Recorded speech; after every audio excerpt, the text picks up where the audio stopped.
Hello friends, तो हम पहुंच गए यहाँ पे एरो सिटी में। आप पीछे देख सकते हो बड़े बड़े रॉकेट। बाहर से तो इतना ही बता सकते हैं, अंदर जाएंगे तब पता चलेगा कि अंदर क्या क्या सरप्राइजिंग है।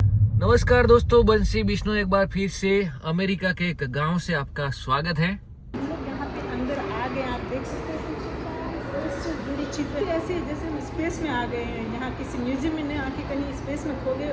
हेलो गाइस, तो आज हम जा रहे हैं नासा का म्यूजियम विजिट करने। आपको भी विजिट करवाएंगे, बहुत इंटरेस्टिंग चीजें देखने को मिलेगी। वीडियो एंड तक जरूर देखना। तो भाई, जिस सिटी में हम रहते हैं उस सिटी को अमेरिका का रॉकेट सिटी कहा जाता है। फिर भी हम आज तक इस म्यूजियम को विजिट नहीं कर पाए, लेकिन आज हमारे फ्रेंड आए हैं जो इंडिया से हैं, बंसी बिश्नोई। उनके बहाने हम भी घुमाते हैं और उनको भी घुमा लाते हैं। तो आगे की कमान वही संभालेंगे।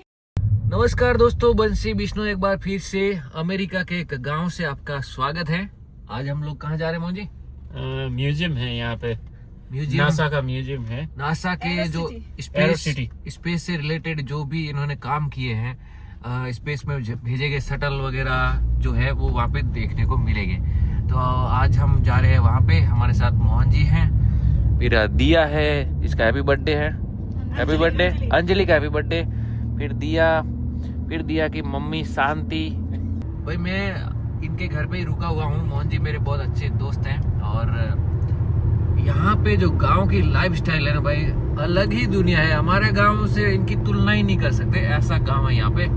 गांव में हर वो चीज फैसिलिटी मौजूद है जो एक शहर में होती है, मतलब वैसा ही सेम सिस्टम होता है। और घर के आसपास पूरा गार्डन एरिया वगैरह सब कुछ जबरदस्त लाइफ है। और स्पेस से रिलेटेड जो नासा का प्रोग्राम है वो दिखाएंगे।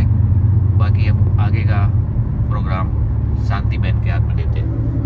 तो चलो चल के वहाँ पे जाके मैं नेक्स्ट आपको जो भी हम चीजें देखेंगे आपको जरूर दिखाएंगे, डिटेल से सारी चीजें। तो फाइनली हम पहुँच चुके हैं अपने डेस्टिनेशन पे और बाहर से ही पहले तो थोड़ा सा निरीक्षण कर लेते हैं, फिर चलते हैं अंदर। हेलो फ्रेंड्स, तो हम पहुंच गए यहाँ पे एरो सिटी में। आप पीछे देख सकते हो बड़े बड़े रॉकेट, इधर विमान है, सारे के सारे ये जो स्पेस में भेजे गए थे वही यहाँ पे रखे गए हैं। तो और इस साइड आप देख सकते हैं स्पेस कैंप है। यहाँ पे अंदर भी बहुत सी प्रोग्राम्स लगे हुए हैं। तो अंदर जाके डिटेल से आपको दिखाऊंगी। यहाँ से तो बाहर से तो इतना ही बता सकते हैं, अंदर जाएंगे तब पता चलेगा कि अंदर क्या क्या सरप्राइजिंग है। हमारे लिए भी पहली बार है तो हमें भी पता नहीं है। हम लोग यहाँ पे अंदर आ गए। आप देख सकते हैं इससे जुड़ी चीज़ें हैं और यहाँ पे भी बहुत सी चीज़ें ऐसी हैं जो एक्सप्लोर करने की ज़रूरत है हमें। तो अंदर जाके हम एक्सप्लोर करके आपको बताएंगे। फिलहाल तो अभी एंटर ही हुए इसके अंदर। लाइटिंग भी ऐसी है जैसे हम स्पेस में आ गए हैं। यहाँ किसी म्यूजियम में नहीं आके कहीं स्पेस में खो गए, ऐसी यहाँ पे लाइटिंग कर रखी है।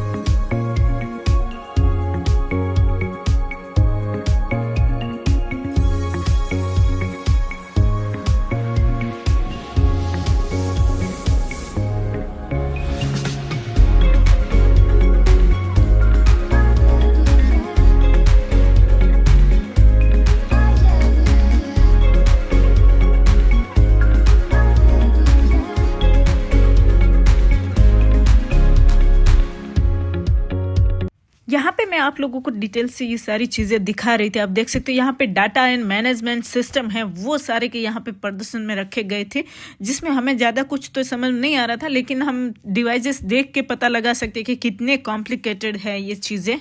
इसके बाद जिस यान में हम खड़े हैं उस यंत्र को भेजा जाता है अंतरिक्ष में। जो लोग होते हैं उनके लिए सामान वगैरह लेके, जैसे खाना पानी और कपड़े वगैरह जो भी जरूरत चीज़ें होती है वो हम एक फिक्स टाइम पीरियड के बाद में ख़त्म हो जाती है, तो इसको भेजा जाता है उसकी पूर्ति के लिए। पीछे आप ये जो देख रहे हो ना, इसके अंदर हम बैठ के अभी स्पेस का एक्सपीरियंस करेंगे। तो अभी इसकी टिकट ली है, $10 टिकट थी समथिंग, और इसके अंदर बिठा के हमें पूरा स्पेस घुमा देंगे यहाँ से। तो भाई हम तो बहुत एक्साइटेड है अंतरिक्ष का यानी कि स्पेस का लाइव एक्सपीरियंस लेने के लिए। तो हम लाइन में खड़े हैं टिकट लेके, अभी हमारी बारी आएगी तब हमें अंदर बिठा देंगे। इसके अंदर बैठने के बाद भी कैमरा वैमरा सब कुछ अलाउ था, तो मैं आपको भी दिखा देती हूँ। देखिए अंदर से ऐसे कुछ वीडियो क्लिप्स वगैरह दिखाई जाती है और रॉकेट को ऐसे उड़ा रहे थे जैसे कि हम स्पेस में उड़ रहे हो।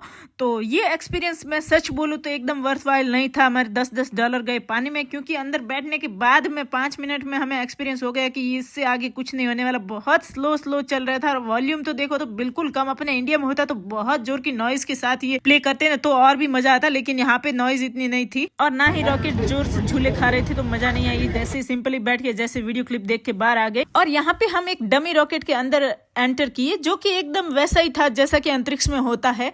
और यहाँ पे कुछ एंट्री होते ही कुछ चीजें रखी थी, खाने की चीजें थी कि अंतरिक्ष में लोग कैसा खाना खाते हैं, कैसे प्रिजर्व करते हैं, कैसे रखते हैं, क्या क्या चीजें थी, सारी सारी यहाँ पे रखी हुई थी। और ऊपर एक स्क्रीन भी लगा रखी थी जिसमें दिखा रहे थे कि लोग वहाँ पे क्या चीजें और कैसे खाते हैं। और जैसे जैसे आगे बढ़ते गए हमें बहुत इंटरेस्टिंग चीज़ें देखने को मिली टेक्निकली, और भी बहुत सी चीज़ें जो हम सिर्फ टीवी वगैरह में ही आज तक देखी है और यहाँ पे लाइव एक्सपीरियंस कर रहे थे। हमारे साथ है बंसी भाई जो हमें गाइड कर रहे हैं। हमें गाइड हायर करने की बिल्कुल भी जरूरत नहीं पड़ी क्योंकि ये हमारे शुरू से लेके अंत तक सारी की सारी इंफॉर्मेशन देते रहे हर चीज़ की। क्योंकि मुझे भी स्पेस का उतना ही ज्ञान है जितना आप सब लोगों को है, तो मैं भी ऐसे में कोई ज्ञान दे के आपको बोर नहीं करना चाहती थी, इसीलिए सोचा एक सिंपल लैंग्वेज में सारी चीजें एक्सप्लेन करके दिखाऊं। और अंदर का सारी चीजें देखने के बाद हम यहाँ आ गए बाहर। ओपन ग्राउंड था यहाँ पे, और ओपन ग्राउंड में बहुत सी स्पेस से रिलेटेड चीजें रखी गई थी। कुछ रेप्लिकाएं थी तो कुछ ओरिजिनल भी थी यहाँ पे।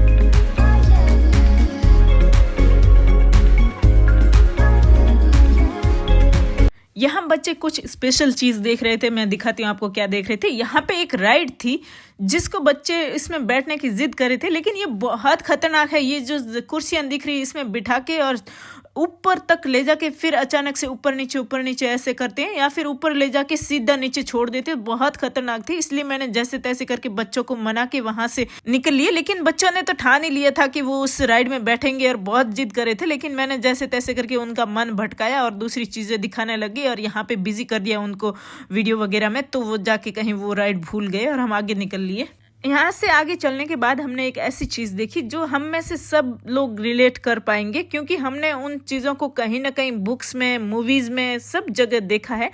और वो था ये चंद्रमा की धरती पे जाने वाला पहला चंद्रयान जो वहां पे उतरा था। उसके बाद की जो तस्वीरें वगैरह बुक्स वगैरह में छपी है, हमने जो बचपन से पढ़ते आए, हमने बहुत सी देखी होगी और मूवीज वगैरह में भी देखा है। लेकिन यहाँ पे ये एज इट इज ऐसे ही प्रदर्शित किया गया है। आप देख सकते हो रियल यान के जैसे यहाँ रखा गया है, और आप नीचे देख सकते हो जमीन है ना, वो भी चंद्रमा की जमीन के जैसे ही यहाँ पे रिक्रिएट करके बनाई गई है। तो यहाँ पे हम उन सब चीजों को लाइव एक्सपीरियंस कर सकते हैं। अब चांद पे जाने की बात हो ही गई तो मैं आपको लगे हाथ एक सवाल भी पूछ लेती हूँ कि बताइए चांद पे जाने वाला पहला व्यक्ति कौन था। भाई बचपन में मुझे तो बहुत कंफ्यूजन होता था कि चांद पे जाने वाला पहला व्यक्ति और अंतरिक्ष में जाने वाला पहला व्यक्ति, इन दोनों में हमेशा कंफ्यूजन क्रिएट होता था। और यहीं पे एक शटल ट्रेनिंग एयरक्राफ्ट भी था जिसको मैंने बहुत करीब से आपको दिखाया, आप देख सकते हो।